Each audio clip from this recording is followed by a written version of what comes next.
जमाल अपनी फूफो की मोहब्बत में पूरी तरह से अंधा हो चुका है, जिसे ये तक समझ में नहीं आ रहा कि उसकी फूफो उसकी कोई अजीज़ नहीं है, बल्कि उन्हें लूटने के लिए आई है। ड्रामे की नेक्स्ट एपिसोड में आप लोग देखेंगे कि जब रक्षी हवालात के पीछे चली जाती है तो किस तरह से वो नसीर के सामने तड़पती है। अस्मा को लेकर जाता है नसीर अपने साथ, ये दिखाने के लिए कि किस तरह से उसने अपना वादा पूरा किया है और रक्षी को हवालात के पीछे भेजा है। अस्मा के साथ जब नसीर जाता है तो रक्षी जानबूझकर अस्मा के सामने नसीर से ये बात करती है और कहती है कि तुमने मुझे जेल की सलाहों के पीछे तो करवा दिया है, लेकिन अपने दिल से मेरी मोहब्बत को किस तरह से निकाल पाओगे। इस बात को सुनने के बाद अस्मा को बहुत ज़्यादा गुस्सा आ जाता है। वो कहती है रक्षी से कि तुम जैसी नापाक औरत किस तरह से पाक रिश्ते को समझ सकती है।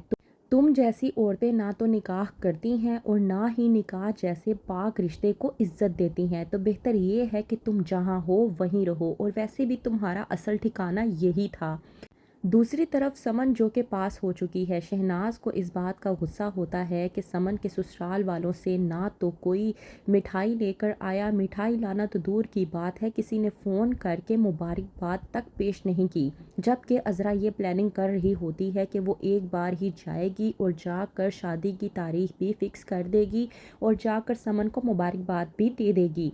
लेकिन यहाँ पर भी रिजवाना अपनी ही चलाने की कोशिश करती है।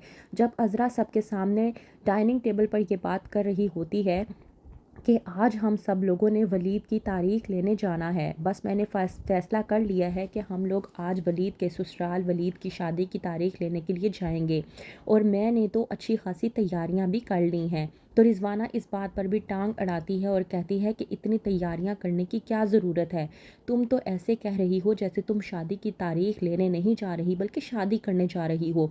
जमाल इस बात पर भी रिजवाना का साथ देते हुए अज़रा को टोकता है और कहता है कि फूफो जो कहेंगी वही करना, इसके अलावा तुम्हें कुछ और करने की ज़रूरत नहीं है।